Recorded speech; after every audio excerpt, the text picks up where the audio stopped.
Hey, ¿qué onda? Continuamos con nuestra serie Cómo leer y entender la Biblia.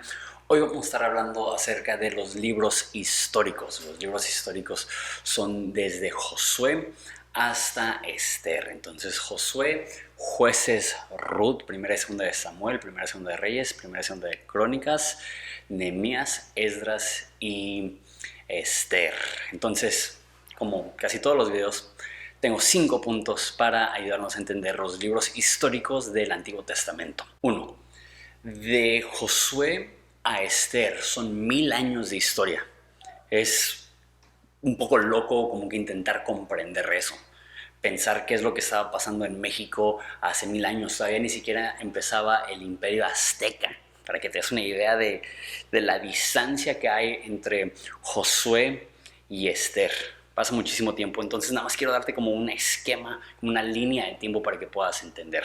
Entonces, obviamente Moisés saca al pueblo de Israel de Egipto, llega hasta la tierra prometida y de ahí empieza la conquista. La conquista dura aproximadamente 40 años que Josué está dirigiendo eso. Josué muere. Y eso es una de las cosas que se pierde fácilmente. El libro de Jueces narra 400 años de historia. Esto es un poquito menos de toda la historia de la existencia de México como una nación, desde la conquista hasta el día de hoy. O sea, es muy loco pensar que un libro como Jueces narra tanto tiempo. Después, Primera y Segunda de Samuel narran mayormente la vida de David y de Salomón, que son los primeros reyes. En construcción aquí con los vecinos, no sé si se alcanza a escuchar, pero pues, no hay nada que se pueda hacer al respecto.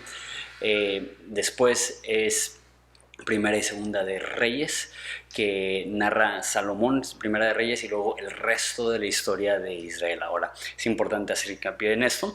Israel y Judea después de Salomón se dividen. Israel es el norte, Judea es el sur, y van a existir así por varios cientos de años hasta que el norte cae al reino de Asiria y poco tiempo después Judea cae ante Babilonia. Entonces se narra toda la historia de los reyes del norte y de los reyes de Judea hasta la cautividad. Y ahí termina Segunda de Reyes. Después está Primera y Segunda de Crónicas, que se enfoca más en recuentos como censos, como lo que habíamos hablado, pero no es tanto censos, más bien genealogías. Y después vuelve a contar la historia tanto de David como de Salomón y el resto de los reyes. Entonces se escribió como 100 años después, entonces es un poquito diferente, con enfoques variados, pero son muy similares Primera y Segunda de Reyes y Primera y Segunda de Crónicas. Y después tienes Esdras, tienes Nehemías y tienes Esther. Esdras enfocándose en la reconstrucción del templo, Nehemías enfocándose en la reconstrucción de los muros de Jerusalén, y Esther enfocándose en los inicios de lo que hoy en día se conoce como la fiesta de Purim, que es cuando el pueblo de Israel estaba en cautiverio bajo el reino persa y como la reina Esther fue usada por Dios para detener una matanza de todo el pueblo de Israel. Punto 2. Se intercalan historias largas con historias de individuos. Entonces, tienes Josué, que obviamente narra mayormente la historia de Josué, pero después tienes Jueces, que narra 400 años de historia, y justo después de Jueces tienes Ruth. Jueces es un panorama y Ruth es como echar un vistazo a cómo era el día al día del pueblo de Israel. Vemos cómo salen de Belén por una hambruna y simplemente es como poder ver cómo era el día al día de ese tiempo. Después Samuel, Crónicas y Reyes narran momentos muy amplios, y después tienes Nehemías, Esdras, Esther, que narran las vidas de individuos dentro de eso para tener un vistazo de cómo eran las cosas. Entonces, hay algunos libros que van a progresar muy rápido, o sea, literal hay lugares en Reyes que se le devota 1 o 2 párrafos a un rey y es todo. Y van a haber unas partes como Esdras, que se enfoca en una persona, o como Nehemías, que se enfoca en una persona, o Esther. Son descriptivos, no prescriptivos. Lo que significa esto es que describen lo que sucede, no prescriben cómo debemos de vivir.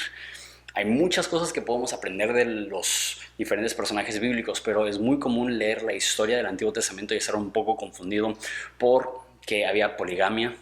Ves a Salomón y dices, ¿cómo puede ser el hombre más sabio del mundo y tener tantas mujeres? Ves a David, un hombre que la Biblia llama un hombre según el corazón de Dios, que él también practica la poligamia. No porque aparece en la Biblia significa que debemos de adoptar esas conductas para nuestra vida. 4. Muestra la importancia del linaje de David. Samuel fue el último juez, Saúl fue el primer rey, pero David fue el rey según el corazón de Dios, quien recibió todas las promesas mesiánicas de que a través de su linaje iba a venir un Mesías, de que su linaje no iba a tener fin. Y es importantísimo porque ya yendo al Nuevo Testamento vemos que Jesús es llamado el Hijo de David y vemos cómo su segunda venida va a ser el cumplimiento de muchísimas de las promesas que Dios hizo a David de un reinado sin fin, de un descendiente suyo que iba a ser Jesús. Y 5, habla de la caída de Israel y Judea y de las promesas de Dios. Si regresamos al video anterior que hablamos del Pentateuco, en Deuteronomio Dios condiciona la libertad de Israel a la obediencia de Israel. Entonces Israel desobedece. De hecho, el norte nunca tuvo un buen rey y Judea la mayoría de los reyes eran malos. Y después de varios cientos de años de eso, Dios permite que sus naciones vecinas los conquisten. Es el cumplimiento de lo prometido en Deuteronomio.